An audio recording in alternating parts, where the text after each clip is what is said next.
Welcome back. In this new video, I'm going to be sharing a short story about a very famous poet. He was also considered a philosopher, although he himself rejected this title.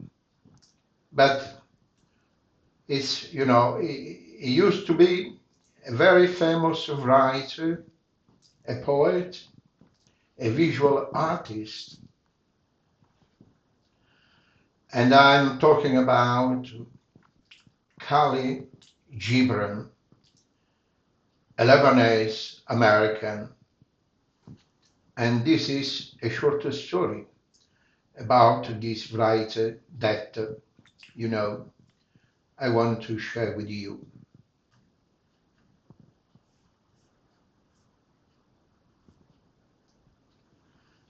Khalil Gibran, he was called filthy because his skin was dark, unintelligible, because he could barely speak English when he arrived in the United States.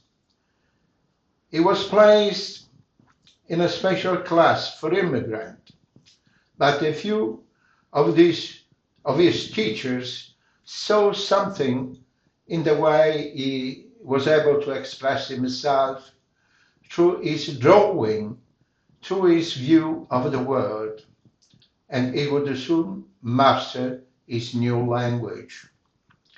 His mother has made a difficult decision to take him, his two younger sister and half-brother, to the United States, seeking for a better life for their family.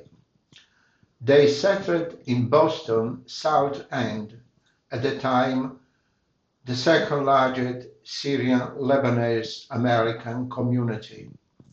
The family could struggle, and the young boy could lose one sister and his half-brother to the tuberculosis. His mother would die of a cancer. He could write, out of suffering have emerged the strongest soul.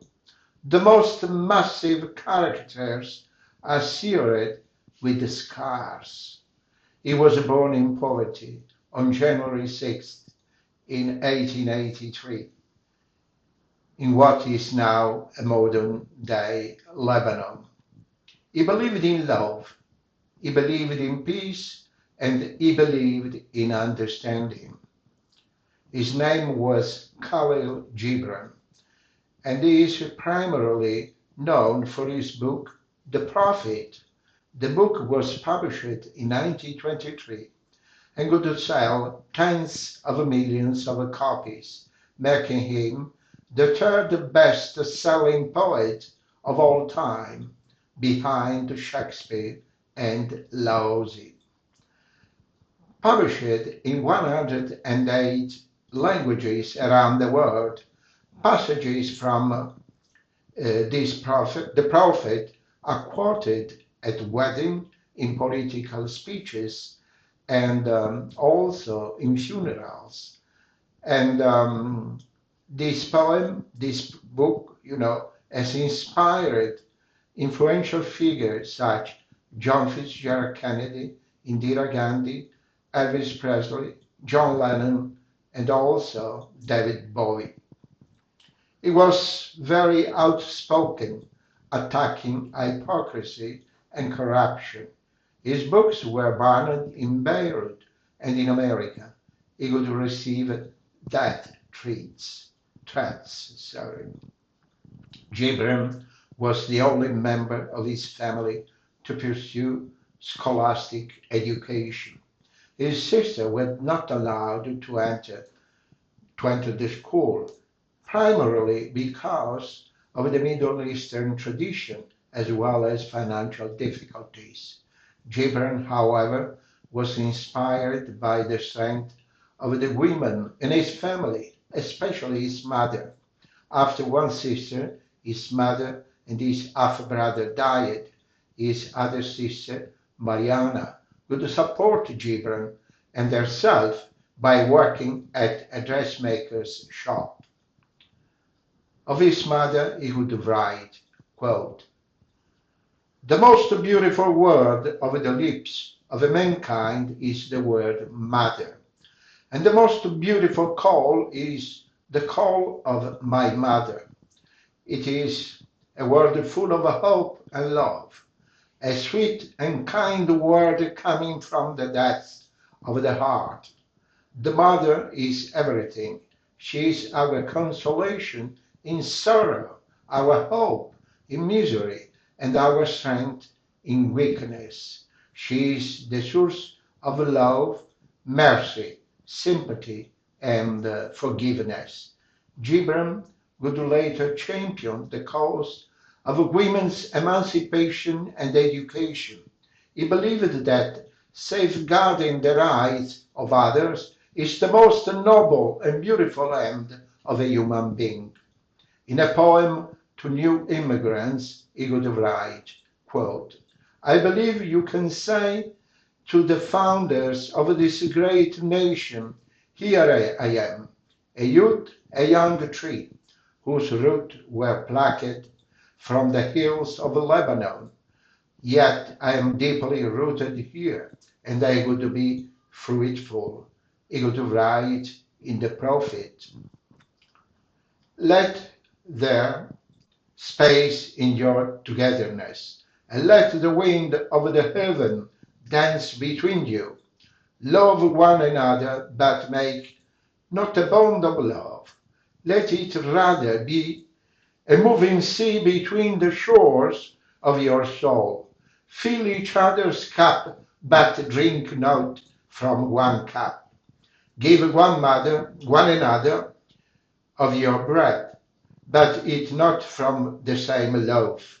Sing and dance together, and be joyous, but let each one of you be alone. Even as the strings of a lute are alone, though they quiver with the same music. Give your hearts, but not into each other's keeping. For only the end of a life can contain your hearts, and stand together, yet not too near together, for the pillars of the temple stand apart, and the oak tree and the cypress grow not in each other's shadow." Here is a poem, the prophet poem. "Do not live half alive, and do not die a half dead. If you choose silence, then be silent. When you speak, do so until you are finished. If you accept, then express it bluntly. Do not mask it. If you refuse, then be clear about it, for an ambiguous refusal is but a weak acceptance. Do not accept half a solution. Do not believe half a truth. Do not dream half a dream. Do not fantasize about half hopes. Half the way will get you nowhere. You are a whole that exists to live a life, not half a life." Khalil Gibran. And this was a short story about this extraordinary poet that I want to share with you. Thank you so much for watching. See you in the next video.